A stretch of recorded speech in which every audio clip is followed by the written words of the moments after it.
Good afternoon.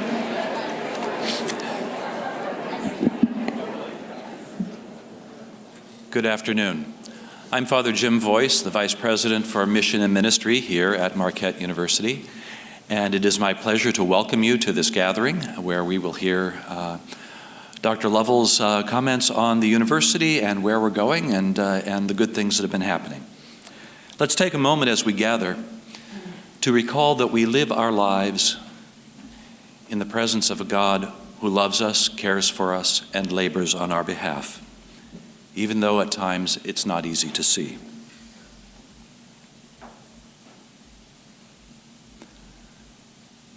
Loving God, source of life and font of grace, we come to you knowing the paths we have trod and the burdens we have carried these past 2 years. As we gather today, we turn to you with hope and trust. Help us to see the promise of new life in the world around us, in the loosening grip of the pandemic on our lives, in the growing daylight and gradually encroaching warmth of spring, in all the good we have been able to accomplish together, despite the challenges we have faced. Even as we look to find encouragement for ourselves in these signs of hope, we also lift up in prayer the people of Ukraine. We pray that you bring them peace with justice to end this violent assault. For the people of Ukraine and for ourselves, we ask your blessing as we look to the future. May you continue to labor in our midst and guide us in all we do, so that we and our students can truly be the difference our world needs. We make this prayer in your most holy name. Amen. And now I invite you to join me in welcoming Lisa Apps, the president of the Graduate Student Organization. She's a graduate student earning her Master's of Education degree in the Student Affairs in Higher Education program. She will read our land and water acknowledgement. Lisa?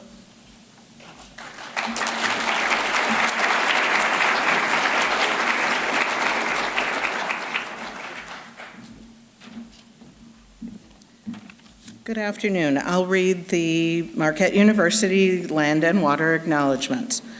As we gather here today, we are mindful that our campus in Milwaukee are the homelands and waters of the Menominee, Potawatomi, Ho-Chunk, Fox, Mascoutin, Sauk, and Ojibwe nations who have known these lands and waters as relatives for millennia and whose descendants, along with many other tribal nation members, remain our hosts. We are mindful of our responsibility to practice good relations with the land and water as the elders and ancestors, past, present, and emerging, have done. Our responsibility entails acknowledging these cultural traditions that inform good stewardship of our environment and practicing ongoing good relations with the sovereign nations who care for it. In the spirit of reconciliation, we can authentically create the conditions of hospitality for current Indigenous students and community members and all yet to walk with us. Now it is my pleasure to introduce Katie Breck, President of Marquette University Student Government and a senior at the Klinger College of Arts and Sciences, to give our welcome today. Thank you.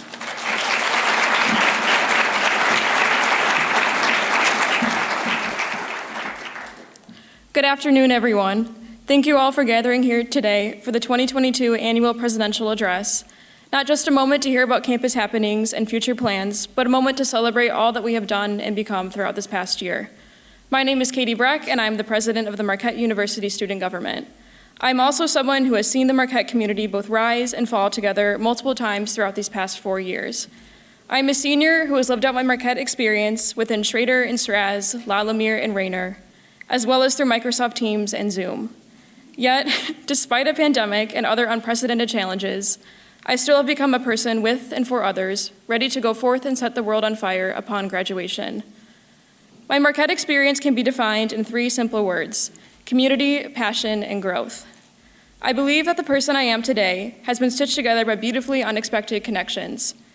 Whether it be through a discussion with the person sitting next to me in class or within the MUSG office, each person I've met while at Marquette has uplifted and pushed me to do and to become more. The strength of the community I found at Marquette is what inspires me to transform my passions into actions, to continuously ask myself how I can use them to amplify and support all students at Marquette. The answer to these questions often demand that I challenge myself to embrace a process of failing forward and to be uncomfortable. I have learned that there is no growth in comfort or passivity, something I will take with me as I embark into my professional career. Although we've made great strides throughout this past year, still there remains even greater steps to be taken before us, and still there remains work to be done. I advance forward into the final leg of my Marquette journey with a renewed sense of hope in both future and current generations of students. My wish for the Marquette community is that we recommit ourselves to taking care of each other as well as ourselves. This is something currently being done within MUSG as we discuss how to best partner with student affairs to support the university's efforts to expand rec and wellness on campus. Additionally, I remain confident in the next generation of student leaders in carrying out initiatives to holistically improve our Marquette community. Within MUSG, we remain committed to work in racial justice and equity, supporting students' mental health, uplifting Marquette's LGBTQ+ community, and enhancing overall campus accessibility. As much of this work is long-term and stems into all different departments and communities, I am hopeful that it will continue to impact students long into the future. Throughout this afternoon, Dr. Lovell will be further highlighting this work taking place all throughout the Marquette community, as well as the present and future state of Marquette University. And now it is my pleasure to welcome the 24th President of Marquette University, Dr. Michael R. Lovell.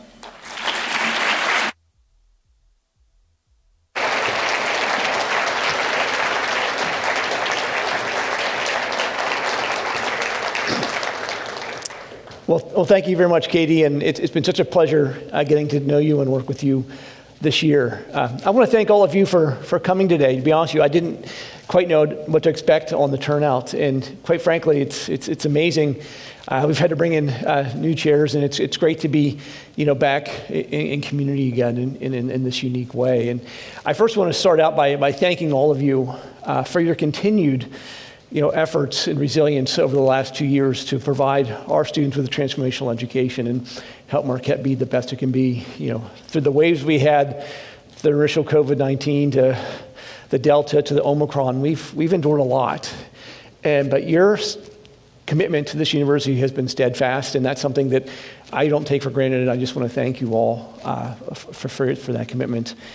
I'm also very grateful that we are in person again. And last year we had to give the address in a virtual format, and quite frankly, it wasn't the same. And so I'm grateful for where we are, and I'm hopeful that we're going to get this pandemic behind us, and we'll be able to do more of these types of activities going on in the future. And speaking of grateful, I have to be honest with you. I couldn't start this address with thanking so many in the Marquette community for the support they've given me and my family as I've endured my health challenges over the past year. I've always said that what makes Marquette special is its people. And time again, I've seen our Marquette community step up for others. And quite frankly, I've said that Marquette is its best when people are in a time of need. And it's been very humbling for me personally to be on the receiving end of that over the last year. The number of notes, gifts, kind words and sentiments that have been sent to me, there's literally been hundreds. The number of prayers, novenas, rosaries, masses that have been said for my health and healing has just been incredible. And I can't even begin to express to you how much that has meant to me and my family. It's given us, me in particular, so much energy that even though I've been going through very difficult times, I've been able to stay positive because all of you have uplifted me so much. And I know I can't express all the well wishes that I've received. I can only show a fraction of them. But I just want to show you a brief video to give you an idea of some of the supports that my family and I have received.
Hey, President Lovell, we're here with Marquette Men's Lacrosse. We had a great practice. We just want to reach out. We hope you're doing well. We love you.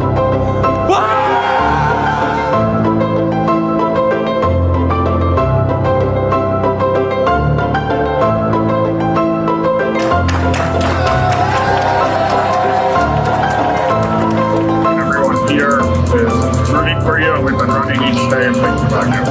Just want you to know we all got your back and we love you. Yeah!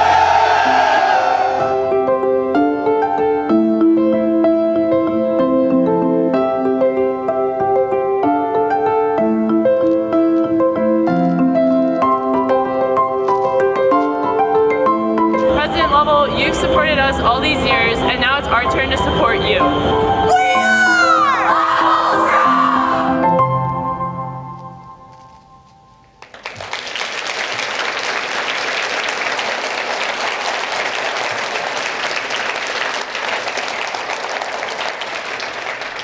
Now, it's really hard for me not to get emotional after watching that, but I just want to thank everyone who has provided so much support for me and my family through this difficult time. And I think I'm so proud to be such a part of a caring community, and just thank you.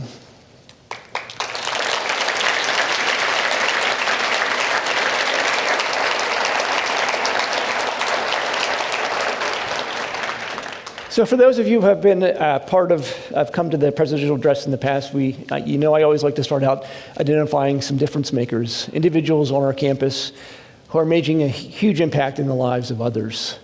Today, I'm very excited to announce our first difference maker we're going to honor is Ron Smith.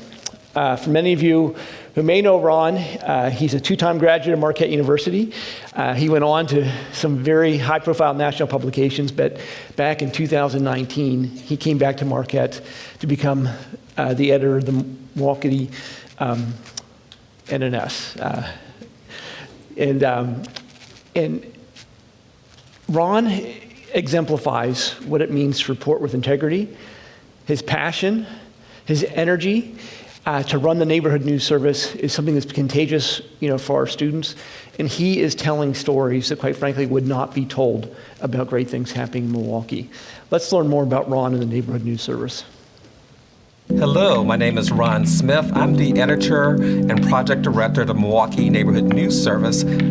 I lead the best journalism team in the city. And what we do is cover issues of importance to people who live in the central city of Milwaukee, focusing primarily on Black and Latinx populations.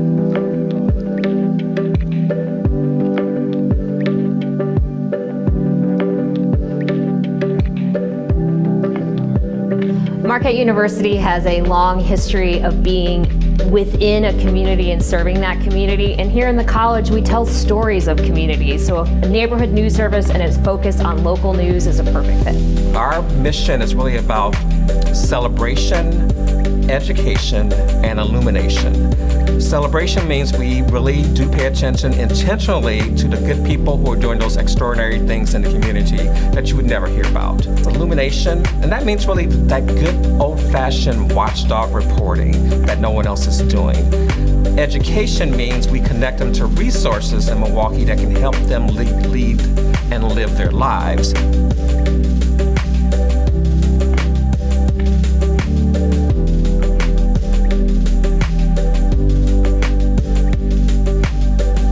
The biggest difference I think NNS makes is representation. When people can see themselves, people who look like themselves in a story. The fact that we are diverse, led by someone who's an African-American man, myself.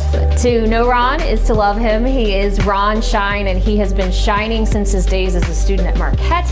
And then he got his start at the Milwaukee Journal-Sentinel, and eventually he rose to work for the USA Today. And we were very excited that he brought that energy back to us to make sure neighborhood news service can thrive. I wanted to be able to make a difference in community and also focus on local journalism journalism, which is dying in some areas. Not only do we do real journalism, but we're training tomorrow's journalists today, and we're particularly training journalists of color, and even those who are not, to go into communities and to be able to talk to people who don't look like them. We don't just want a story. We want to uplift, we want to inform, we want to empower, we want to entertain, but most of all, we really want to serve, and I think that's what makes us different. We're not trying to make a profit, we're just trying to use our labor for the greater good.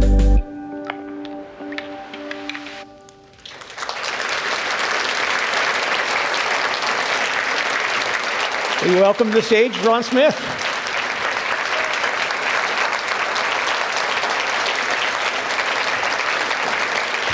Congratulations, Ron.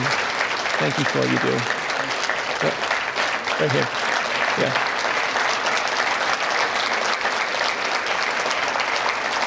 Great job.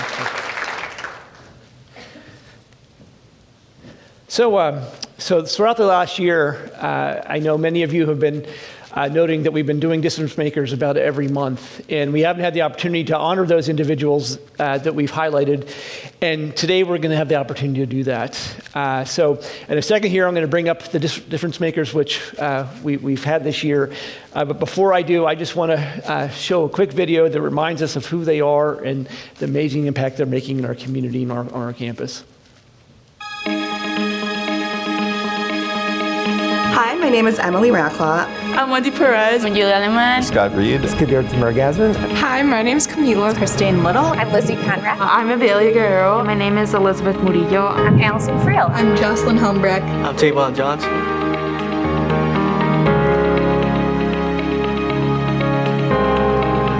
The reason this program is really successful is because we found the perfect person. Tavon is amazing with our young people. The Marquette engineering team has really been critical for the success of the program. So we're trying to give these kids the most optimal chance to meet the goals that they have, whether it be mobility, strength, sensory, and these cars really are a great tool for that. So the backpack program operates to provide basic needs, including food, to any Marquette student who's experiencing need in any of those areas. I think something EWB is really great at is really opening your mind and seeing what kind of impact engineering really has on the world. Raj was one of the best chemists I ever knew. It was a big relief that we finally can give the Marquette community this incredible tool of research. I hope that this research turns out to be something. I hope that this drug turns out to be great for kids with Ewing sarcoma. At the same time, obviously it is kind of difficult because it's like, why couldn't this be a successful trial when my sister was around? I think the most important thing is that we're changing the culture at Marquette to make sure that people know that even if you're on the spectrum or if you're neurodivergent, it doesn't matter. There's a place for you to go on campus and people are going to speak to you in a way that is going to make sense to you and you can communicate with them effectively. We never saw student leaders that looked like us, and that's kind of part of the reason why we went into this, right? We wanted other students to see, wow, I can do that too. If there's an issue, why not try to find a solution, and why not us to be the difference and be the ones who could try to solve the issue? There's no limitation, just the ones that you put in your head, that you can do whatever you want, whenever you want, and if you say I can do it, you can do it.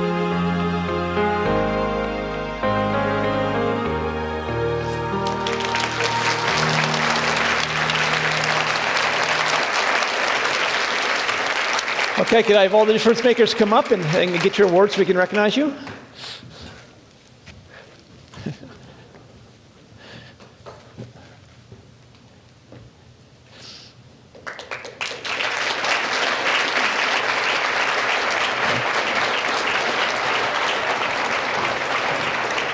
So, Emily. There you go. Okay. Yes, sir. Just go over.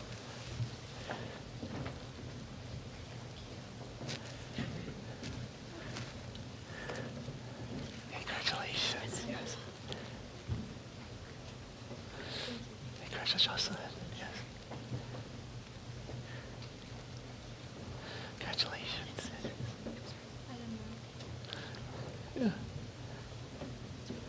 Yes.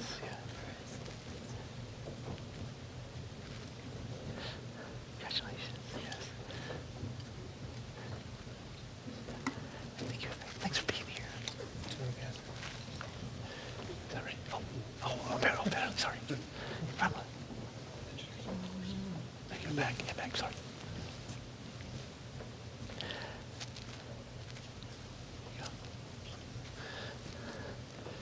Could we get together closer?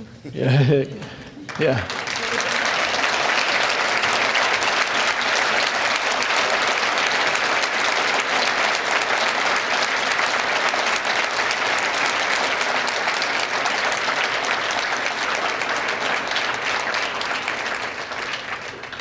Okay, thank you.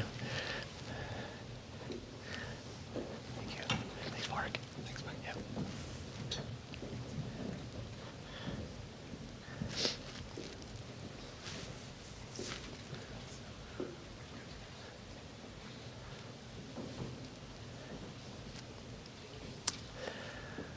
So I'd now like to just provide a quick update on some of the important strategic initiatives and programs that we have going on campus. And, I think about Marquette University. We were founded for first-generation students, and, our mission encompasses education students from every walk of life and giving them a transformational experience while they're here. And so obviously one of our strategic priorities as a campus is around diversity, equity, and inclusion. And I know that we still have a long way to go in this space, but I thought I would just provide a quick update on some of the progress we've made over the last year and beyond in this space. This year's freshman class is the most diverse group of freshmen we've ever had on this campus in our history. We had 34% of our students were of color. And when we think about the progress we've made over the last 7 years, the number of African American students in our freshman class have doubled from 3% to 6%, and the number of Hispanic students, Latinx students, have doubled from 9% to 18%. This is, again, trending, it's great progress, trending in the right direction. We also, this year, were named an emerging HSI, with over 15% of our student body Hispanic. I also am very proud of the fact that we still remain 22% first-generation students, which again is staying true to our mission as a university. So we are continuing to diversify our student body, and hopefully, as we move forward, give them just an amazing experience during their time here.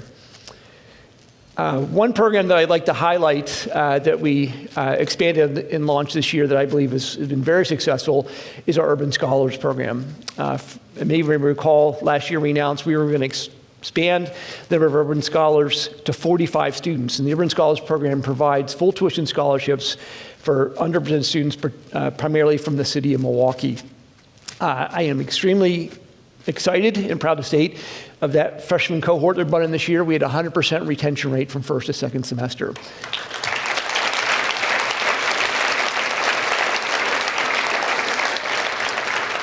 Provost Ayun and I actually had dinner with the Urban Scholars on Monday night, and I will just tell you they are thriving on our campus, and I am so excited to see the leaders that they will become, not only on our campus going forward in the future. And I really want to thank DJ Todd, who runs Urban Scholars Program, for his leadership. Yeah.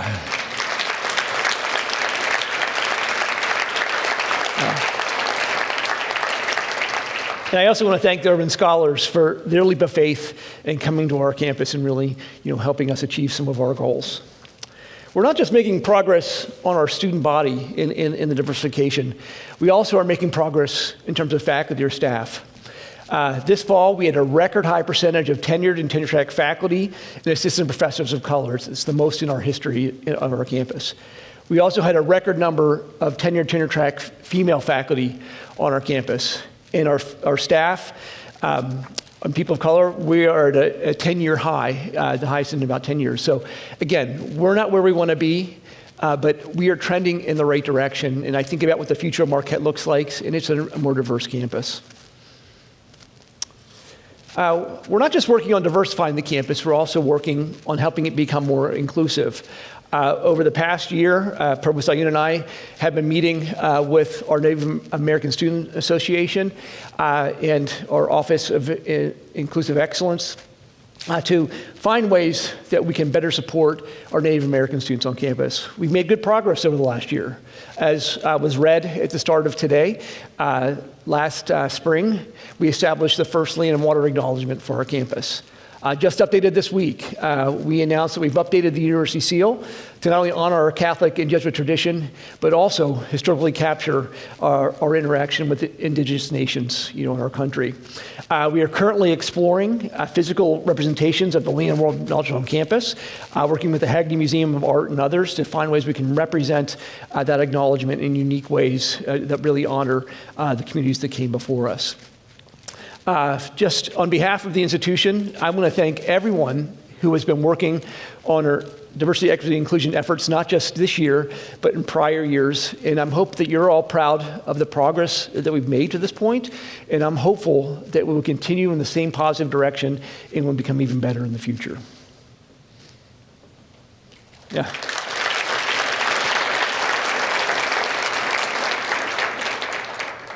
Now this year, probably amongst my 8th years, we've all been more cognizant of the health and safety of individuals, for our campus.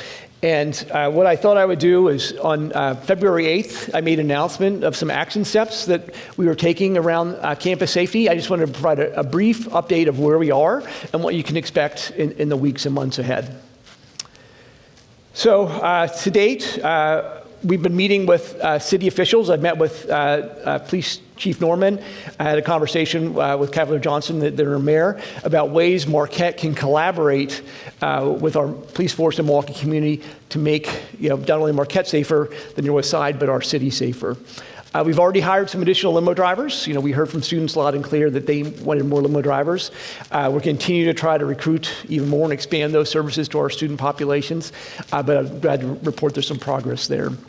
We are also began enhancing some of our building and safety measures. Just this week, access to the union after 8 o'clock requires a card swipe. We are doing the same thing in our residence hall when we are now bringing in technology for some of our residence halls that don't have the swipe technology currently available to them, but those things will be coming online in the fairly near future. We've already started the process of hiring 4 new additional police officers to campus. Again, this is an important step, I believe, in ensuring that our campus community feels and remains safe. And over the last 2 weeks, we've been part of launching a 41-member President's Task Force on Community Safety. I want to thank Edith Hudson for agreeing to lead this charge. The first recommendations from that group will be coming to me on March 28th for 30 and 60-day plans. The final work of that task force will be done in May, so it's moving at a very, very fast rate, and I'm excited to hear the discussions and the ideas that have already been generated from campus. And I do want to thank, if there's any members of the task force in the room, could you stand up so we can recognize and thank you? Yeah.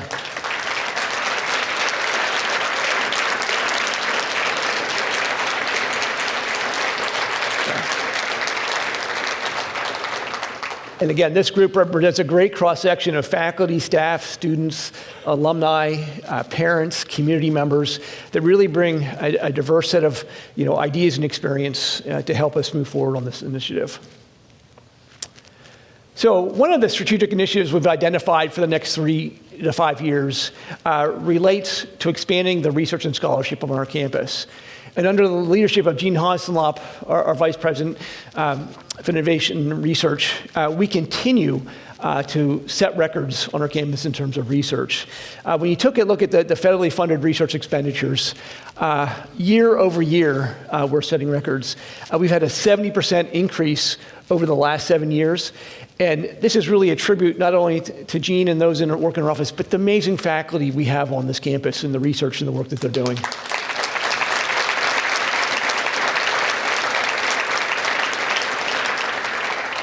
And I just want to give you an idea that over the last year, some of the major research grants that we've been able to garner from some federal agencies that really, think about the diverse amount of research going on, the important work's happening on, and how it's going to change others' lives. Dr. Allen and Dr. Dempsey in our School of Engineering have had 2 major grants this year, one from the Department of Energy and one from RPE, to really look at fuel combustion technology and ways we can decrease carbon footprint through the work that they're doing around the way the engines work. It's really exciting, groundbreaking work. Dr. Kappen from our physical therapy department is looking at prior injuries and sedentary on what that means for the long-term health of individuals going forward. His grant, a major grant from NIH. Dr. Monogram from Biological Sciences is looking at response to aggregated proteins, really with an eye towards how it can help us solve issues around Alzheimer's. This grant was a major grant from the National Science Foundation. And one of the ones I think really signifies what makes me so excited about Marquette is we got a grant, a $3.8 million grant from the Army Research Development Center that includes 8 faculty members from across campus, including biological sciences, engineering, and the law school, to look at novel technologies for water treatment and development of clean water technologies. Again, these are just an example of some of the remarkable things that happen, but you can see as we think about that number going up in terms of our federal research, we have faculty members that are doing groundbreaking work that's being recognized at the federal level. And it's not just some of our more senior faculty that are doing well. This year we set a record for the number of National Science Foundation early career grants at Marquette University. Again, this is a sign of the great faculty that we're able to recruit to our campus to help us not only improve our mission in terms of education, but also in research. Dr. Shamesh Roy from Mechanical Engineering has done some great work in modeling emission of combustion engines. Dr. Karen Andine from Physics is looking at cosmic ray composition and looking at 5-year energies. Dr. Satish Puri is from Computational Science, is looking at computational efficiency as it relates to heterogeneous platforms. Again, we should be very proud and excited about some of the individuals we have on our campus and the research they're doing.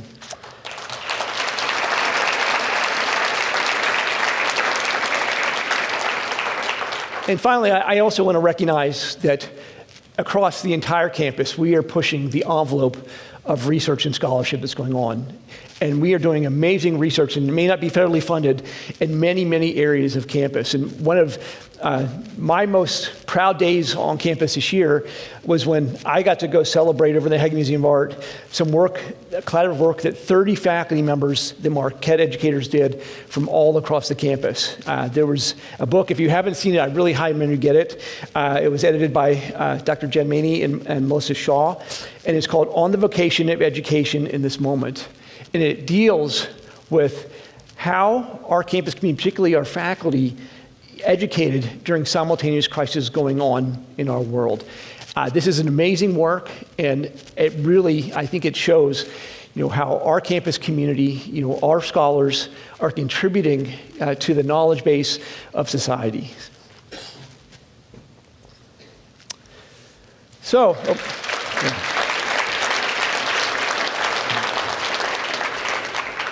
now, we know we have world-class programs in education going on, but we also are continuing to upgrade our facilities to do even better and more profound work.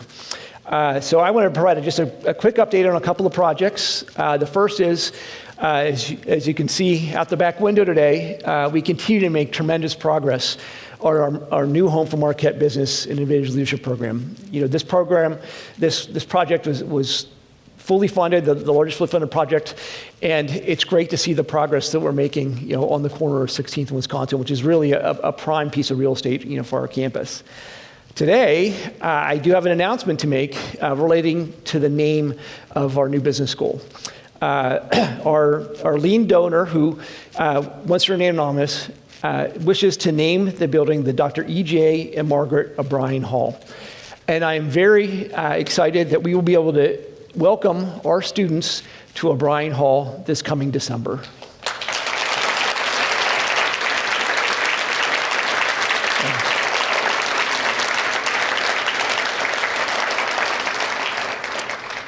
We are also making tremendous progress in our College of Nursing. Through the work of particularly our facilities the planning and the design that is going on in our College of Nursing, again, it's right on track. And we're targeting to have this facility open in the summer of 2024. And we envision, once we open the facility, we will be able to prepare and train 5,000 nurses over the next decade. This is a tremendous step forward for our nursing school, and I want to thank all those that are involved in the design and implementation of this program.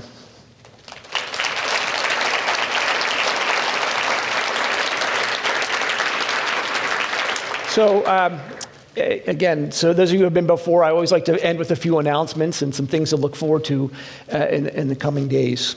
The first is our President's Challenge. As you know, we've been implementing, I think this is the fourth or fifth year of the program. It continues to evolve and change, and it evolves and change, I think, to best fit the needs of what we're trying to accomplish in Milwaukee. And so this year, I'm excited to announce that we are going to be doing a cross-collaboration with UWM to address poverty.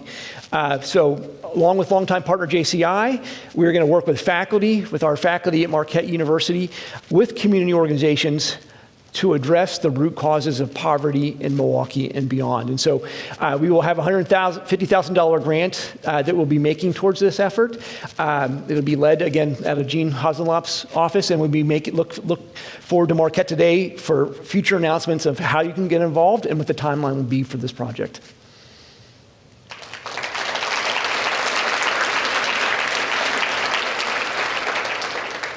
So one thing that I think we should all be extremely proud of is our Time to Rise campaign, the most ambitious campaign in this university's history. And I would be remiss if I didn't acknowledge Tim McMahon, our vice president for advancement, and his amazing advancement team about some of the milestones that they've reached this year. To date, and this just changed yesterday, the number went up, we are at $566 million out of our $750 million goal for the campaign. That represents over 75% of the campaign goal being reached. So we're ahead of schedule in the campaign. And if you look at this year, December was the highest fundraising month in campaign history at $45.5 million. And by December 31st, we'd already exceeded our yearly campaign goal of $90 million. And what makes me most excited is that number on the right, the 53,000. The number of our alumni and friends that are investing in our university. Obviously, if we weren't making positive progress, they would not be investing in us. And 44% of those were first-time donors. So I do want to thank everyone who has been involved in our fundraising efforts. And I couldn't be more excited about the momentum that we've built in the investment that people are making in Marquette.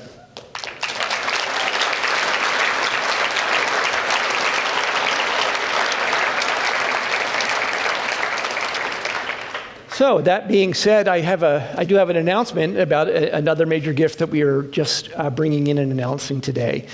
Many of you know the Foch family. They are not just a great Marquette family, but they are a great Milwaukee family. And if you remember back when we had the tragedy out in Waukesha, their foundation gave $1 million to help those in need after that tragedy that happened at the parade.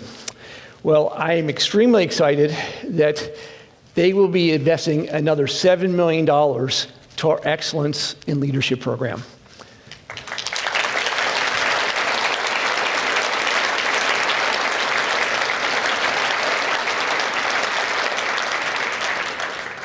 So the funding will start a new center, and I hope I get this acronym right. It's the Foch Innovative Engineering Leadership Development Center. And it will launch the center. It will also provide endowed funding for the inaugural Nana Foch director position for the center, which will be filled by Kate Trevey. And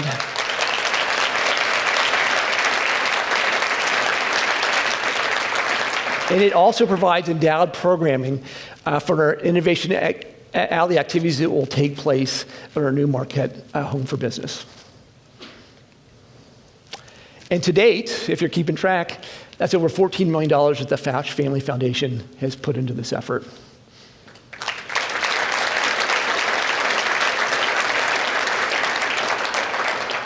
So last year, I announced that student success was going to be one of the major strategic priorities for campus. And when we think of student success at Marquette, it really is the core of what we do.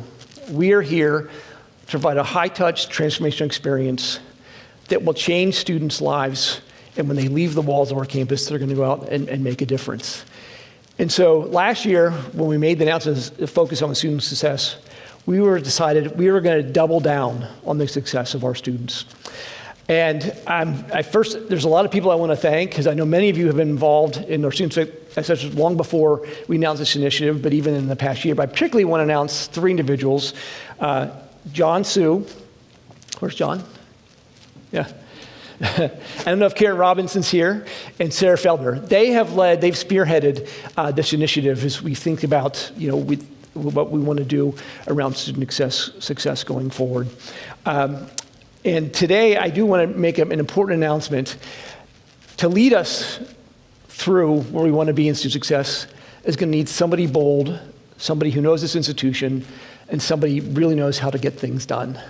And I am so excited that John Sue has agreed to take on the role of Vice Provost of Consideration Student Success to lead our charge in student success over the next 5 to 10 years. So John, thank you.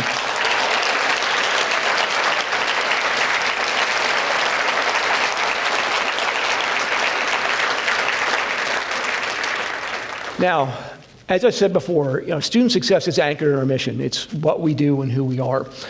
But to make sure we are making progress, last year we announced there's 2 metrics that we're going to continue to follow.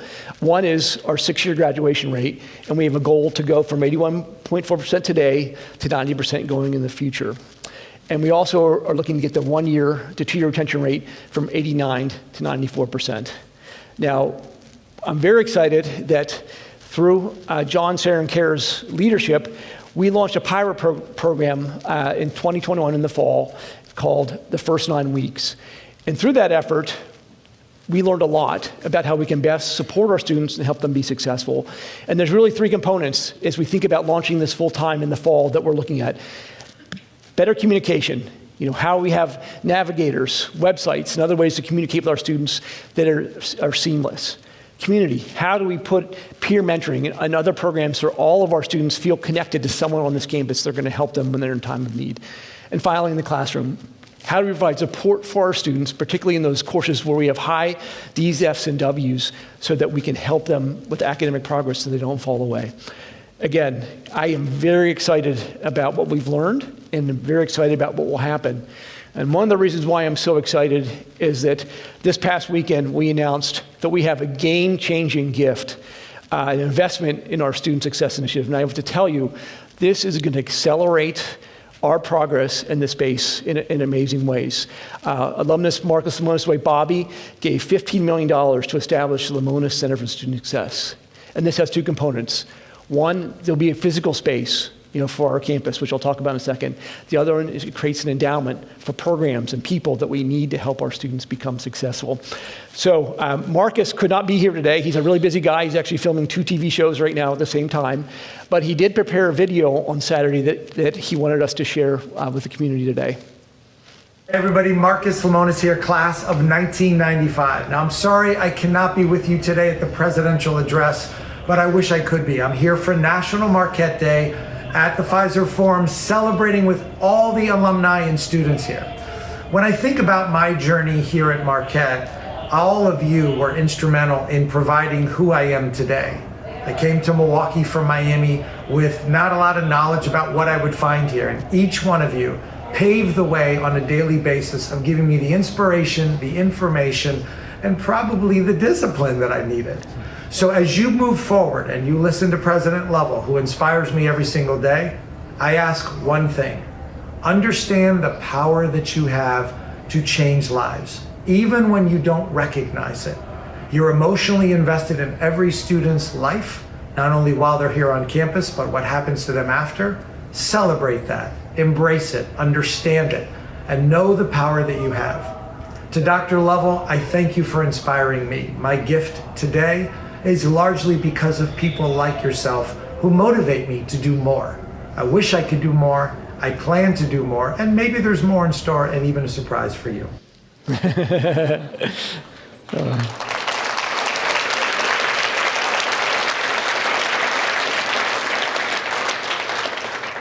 So obviously we made the announcement on Saturday, and the first part of this is what it is going to do to activate our Memorial Library on campus. When you think about what we can provide our students in terms of welcoming space for everyone, a place where everyone can come and feel like they have a home, that they have the resources they need, that we break down barriers and provide frictionless services so that any student, no matter what they need, they can go to one place and have access to it at an individualized level. This building, I think about it, first of all, it's going to be the closest location in Wisconsin Avenue of any building on our campus. It's going to be 3 stories of windows. And at night, it's going to light up like a beacon, and it is going to signify how important the success of students are on our campus going forward. It's also going to help us reimagine what the inside of the Memorial Library can look like. We already have some great spaces, 2-story with a lot of natural light, but we can help transform the space. Again, with the renovations and the programming support, we can enhance student services. We can allow more students to partake in what we have to offer. We can increase the research we do on campus and the type of research that we do within the space. It's just really excited what we can think about. The library, particularly Memorial Library, will be the hub of our campus. It'll be the center where our students and faculty can gather and really do something special. Just in terms of timing, we anticipate this to be completed in 2024. And again, Laura Striggins, our Vice President for Facilities and Planning, is going to be leading this effort. She's already started, but it's going to be student-driven. The students are going to help us tell us, what they need, what they're looking for, and really help us design a space that is second to none. And we think about student success, we cannot overlook the fact that wellness of our student body is extremely important to their overall success. Back in 2017, you may recall when we had the master plan approved by the Board of Trustees, there were 5 major capital projects. We've already executed on 3. The next one up is a new health and wellness center for campus. And the original vision, which still holds true today, is that all of our health and wellness services that we have for the campus are distributed at different locations, whether it be the medical clinic, the counseling center, whether it be the recreational facilities. We envisioned a fully integrated, state-of-the-art facility that includes everything our students need around their health and wellness. And we know, and I know from talking to students, the very highest priority for them today is around mental health and wellness, ensuring that our campus provides those services that our students need to be successful. So today, I'm announcing we are embarking on the design of a new wellness and recreation facility for campus. We currently have 2 dated recreational spaces, the Rec Plus and the Health Fair, and this new facility that we are going to be designing and moving forward on will collate all of our wellness, medical, and all related support services for our student body. We are targeting again 2024, which is going to be a busy year, just so I want everybody to know, on campus. That's 3 projects to do 2024. And it's estimated to be $80 million. And we are exploring many unique partnerships with healthcare systems, community organizations, and developers to maximize the services. There are things that others can offer that we can put in this facility that, quite frankly, will benefit our students. And I think the question you're probably all right now asking, where's it going to be, right? Is that you're thinking about that? Well, after a long and detailed analysis, it was determined that the most effective and efficient way for us to build a state-of-the-art wellness center and recreation center on our campus was to reimagine health fair. This will be a 180 square foot facility that will repurpose or actually look at the large volume spaces around tennis and around basketball that we can renovate. Those are spaces that are large volumes but the middle corridor, the middle between the 2, will be demolished and completely redone. And so when you think about it, we'll have a 3-story space which you will be able to walk into that is really highly sustainable. We are utilizing some existing buildings and space on our campus, but also building something that will be state-of-the-art and new. It will allow us, this middle corridor allows us to centralize services around mental, physical, mental health. It will eliminate any stigma for anyone walking into the facility. No matter what services they need, it will be provided them. So even if you're going in for recreation, you may be able to go to cooking classes, or if you're going for mental health, you may be able to find out about mindfulness.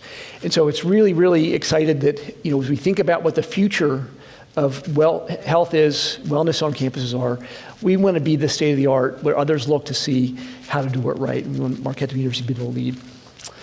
And finally, one thing that I'm excited about is we've been in those spaces, in our current spaces, there's no natural light. This place will be full of natural light and really have a feel for what wellness should look like on a college campus. So, in closing, I hope you've enjoyed hearing some of the updates and some of the things that are happening on campus. I just want to say that we have a lot of momentum right now going forward in 2022. And I just want to thank all of you for your perseverance, your resilience over the last 2 years. But I can just tell you, I couldn't be more excited about where we are and where we're heading. And quite frankly, it's a tribute to the work all of you do every day. So thank you.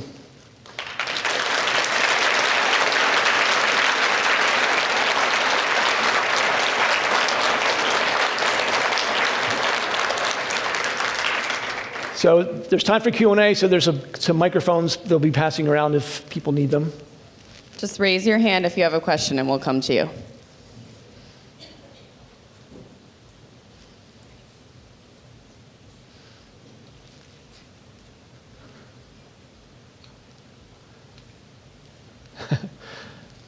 Okay, I know this isn't a bashful group. Come on. Yeah. All right, Stephanie, here you go. Mike, thanks for that presentation. Don't want to put you on the spot, but can you talk a little bit about merit increases and if that's going to be changing for the coming year? Yeah, well, so in our budget, we had planned for merit. We said that was going to be the highest priority item to keep in the budget. So as today, we will have merit. And as you know, that merit is usually done during performance reviews and implemented July 1st. But as of right now, I don't see any way that we're not going to have merit for this coming year.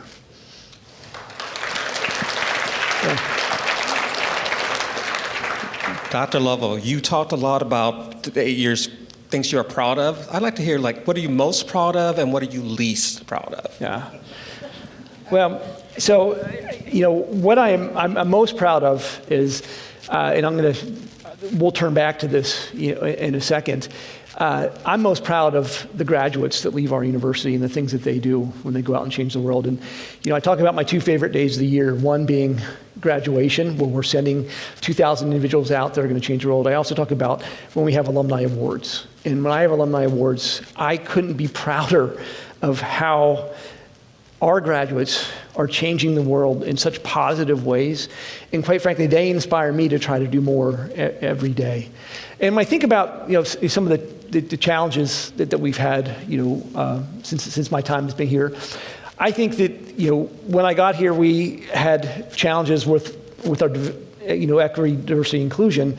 Quite frankly, we've only really started to move the needle in significant ways in that space. And so, I think for my first 3 or 4 years, we didn't make a lot of progress, but now I feel like we are. And, I just want to continue the momentum going forward in that direction.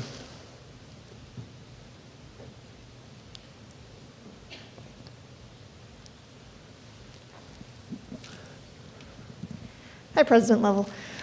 You talked about all of the great research that's going on campus. And as you know, our facilities for doing some of our biomedical research need some work. And I know 2024 is probably out because it's pretty busy. But perhaps could you speak to where we are after that to maybe get some new facilities for doing research on campus? So I mentioned there was 5 major projects in terms of the master plan. The 5th one, which we're going to execute next, is around a biodiscovery building. And so we know, I mean, again, I've toured the labs. I know we have so much work to do because we have so many good researchers that are, quite frankly, in space that just isn't suitable for the work that they're doing. And so right now, Provost Ayoun has launched I don't know if it's a task force or committee, to look at three things. One is, how can we dream big and continue that progress of what a big biodiscovery building would look like? But what we can do in the near term, how can we try to make things better for the researchers that we have now, and how can we ensure that what we do is going to be sustainable going forward? So, you have my commitment, Allison, that it's still on the list. We're still going to do it. It's just, the timing of the projects, we had 5, they're all going to go at different sequencing, but I know how important it is to the campus, and we'll get there. All right, we have time for one more question before we have our final wrap up.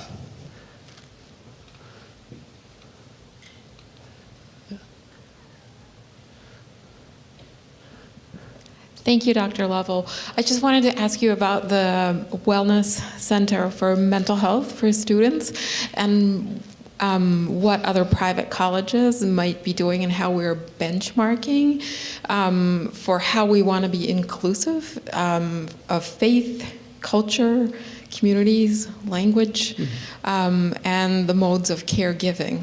Yeah. So one thing we know, from hearing our students is that many times, particularly when they need mental health service, they want individuals to understand their backgrounds and culture. And so through doing the work of Dr. Xavier Cole, we've been trying to diversify, our counseling center and things we offer. We also know that technology is also going to play an important role. So things around telemental health and other services where we can maybe supplement some of the things we do. So we do have a long bench of individuals from diverse backgrounds that will serve the needs of our more diverse students going forward. Okay, we're going to end with something fun here. Now, we have, some of you may know, we have Matt and Katie Wessel, 2 of our alums who own Milwaukee Pretzel Company. They both come from rich, long-standing Marquette families, and they've actually given us a lot of help in terms of sending pretzels to some of our admitted students. How many this year, Kimo? I think we're sending 9,000 Milwaukee pretzels to our admitted students. And last year we had a 40%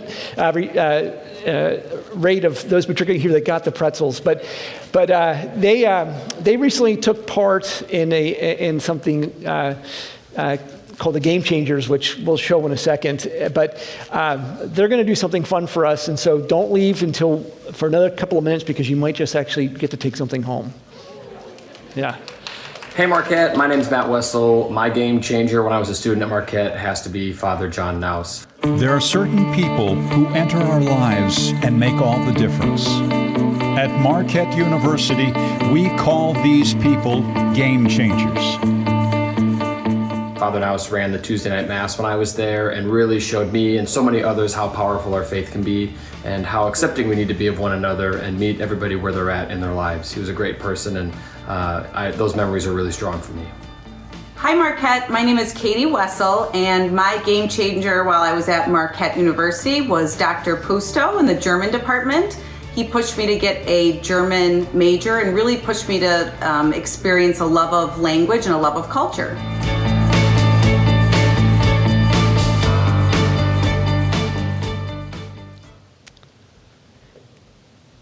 So, in order of Father Naus and Dr. Pusto, Matt and Katie have decided to come today and give a pretzel to one person at each table.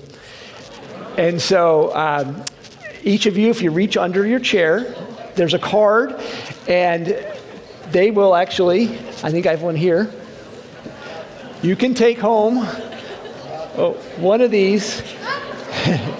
But I want to thank Matt and Katie for being here, and thank all of you. Thank you.